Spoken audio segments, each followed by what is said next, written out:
Hello friends, कैसे हैं आप? I hope everybody is good. देखिए, आज की क्लास में आपके लिए मैं बहुत इम्पोर्टेंट टॉपिक ऐड करना चाह रहा हूँ। कोटा इंग्लिश क्लासेस बोरखेड़ा की तरफ से आपको आरपीएससी का सिलेबस स्टार्ट करने के लिए आज का अनाउंसमेंट है। और आज की क्लास में वैसे start first GATE, bank and read जो कॉम्पिटिशन्स हैं इसके लिए बहुत बेनिफिशियल टॉपिक में लेकर के आया हूँ। देखिए, एग्जाम कोई सा भी हो, कंपटीशन के इस एज में आपको इंग्लिश ग्रामर का each and every topic set रखना हो। सो फर्स्ट क्लास में मैं आपको जो टॉपिक दे रहा हूँ वो बेहद इम्पोर्टेंट है और काफ़ी टफ भी है, क्योंकि इस टॉपिक्स के अंदर कई रूल्स एंड रेगुलेशंस हैं जिनको मेमोराइज करना पड़ता है। स्टूडेंट्स के लिए काफ़ी प्रॉब्लम होती है, I know that. So my topic is RPSC bank and read for indirect speech.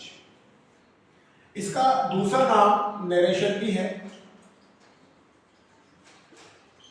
आपके लिए पहले से मैंने सेट किया हुआ है पूरा चार्ट। जो इंपॉर्टेंट चीज है वो आपको फर्स्ट क्लास में यहां से नोट करनी है। देखिए students, topic is indirect speech means narration, और हम सभी जानते हैं जब नरेशन टॉपिक एग्जाम में आता है तो आपको अपने माइंड में पहले से सेट रखना है कि डायरेक्ट इनडायरेक्ट के सेंटेंस टू पार्ट्स में बटे होते हैं। पहले वाले पार्ट को आप कहते हैं आरवी और दूसरे वाला पार्ट इससे कनेक्ट होता है आरएस, यानी reporting verb and reported speech. यहां पर आपको दो अलग अलग सेंटेंस आपस में कनेक्ट कंडीशन में मिलते हैं। रिपोर्टिंग वर्ब पर डिपेंड करता है रिपोर्टेड स्पीच, यानी जिस बच्चे का रिपोर्टिंग वर्ब रॉन्ग हो गया उसका रिपोर्टेड स्पीच ऑटोमेटिकली रॉन्ग माना जाएगा। व्हाई? रीजन इज दैट, आप रूल नंबर 3 पे आए। यहां पर कहा जा रहा है कि आपको अगर रिपोर्टेड मैं यहां पे लिख देता हूं रिपोर्टिंग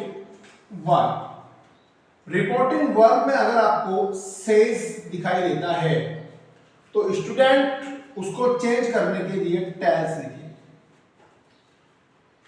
अगर वो रिपोर्टिंग वर्ब में सेड गेट करता है तो सेड को चेंज ना करे, सेड ही रहने दें।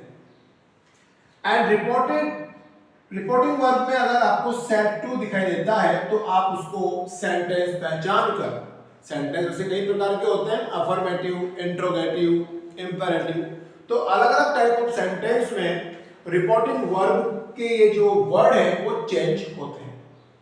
तो हमें करना क्या है, सेट, अगर आपका सेंटेंस अफर्मेटिव है तो आपको सेट टू को टॉल्ड में चेंज करना होगा। सेंटेंस आप इजीली पहचान लेते हैं। अगर सेंटेंस इंट्रोगेटिव मिलता है तो आपको सेट टू को आस्क्ड में चेंज करना होगा। समटाइम अफर्मेटिव सेंटेंस में रिप्लाइड भी चेंज हो जाता है। So reporting verb is very important friends, ध्यान रखें। बस आपको इस टॉपिक में यही चीज जाननी है कि रिपोर्टिंग वर्ब को किस प्रकार से हमें चेंज करना है। ना रूल ये है कि रिपोर्टिंग वर्ब में अगर आप कुछ चेंज करते हैं, जैसे कि सेज को तो आपने टेल्स ही कर दिया, यहां टेल्स चेंज नहीं हुआ, तो आपका जो आरएस है यानी रिपोर्टेड स्पीच है इसके अंदर आप टेंस का कोई चेंज नहीं करेंगे।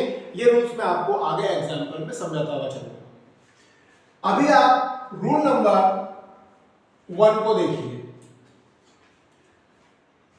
The rule number 1 belong to table to change. यहां पर टेंस चेंज करने के बारे में नियम बनाए गए हैं। इसको आप अच्छे से रट लीजिएगा, क्योंकि यहां पर लिखा हुआ है कि अगर वर्ब की फर्स्ट फॉर्म सेंटेंस में आती है, यानी प्रेजेंट टेंस अगर दिखाई देता है तो प्रेजेंट हूबहू पास्ट टेंस में ट्रांसक्राइब हो जाता है। बहुत ही इजी कांसेप्ट है। प्रेजेंट टेंस के सभी टेंस वैसे के वैसे पास्ट टेंस में ट्रांसक्राइब हो जाएंगे। सो मैंने क्या किया, यहां पर वर्ब की फर्स्ट फॉर्म को वर्ब की सेकंड फॉर्म में चेंज कर दिया।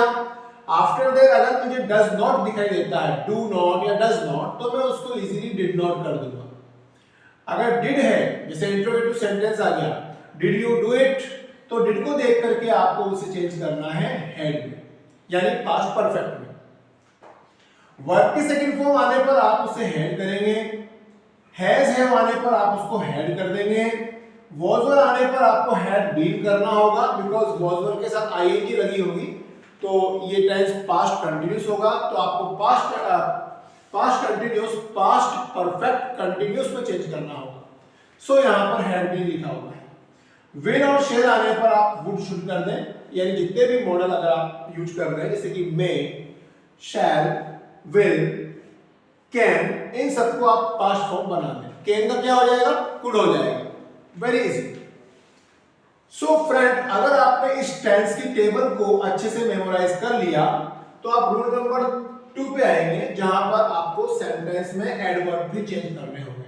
मींस डायरेक्ट इनडायरेक्ट को अगर चेंज करना है तो आपको 1, 2 एंड 3 पोजीशन का ध्यान रखना होगा। 1 position is about rule about reporting verb, कि रिपोर्टिंग वर्ब में जो वर्ड है उन्हें आप कैसे चेंज करें।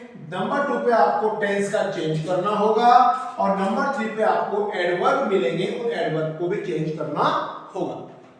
सो my dear students, second rule के अंदर आपको बताया जा रहा है कि अगर आपके सेंटेंस में ये शब्द आते हैं जैसे कि टुडे आ गया तो आपको उसे दैट डे में चेंज करना होगा। ये भी एक टेबल है जिसको आपको लर्न करना होगा।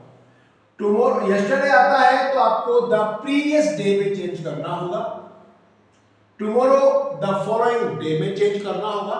आप इसमें मुश्किल से 1 या 2 दिन या 3 दिन इस टॉपिक को बार-बार पढ़ेंगे, आपको इजीली ये कांसेप्ट याद हो जाएगा। येट आने पर देन का यूज करें, दिस आने पर दैट का यूज करें। हम ऐसा क्यों कर रहे हैं, क्यों चेंज हो रहा है टेंस? रीजन क्या होता है, डायरेक्ट स्पीच प्रेजेंट टेंस में होती है और indirect speech after some time के लिए होती है। मतलब हम डायरेक्टली अगर 2 व्यक्ति बात कर रहे हैं तो उस बात को हम डायरेक्ट स्पीच कहेंगे, लेकिन उसी बात को अगर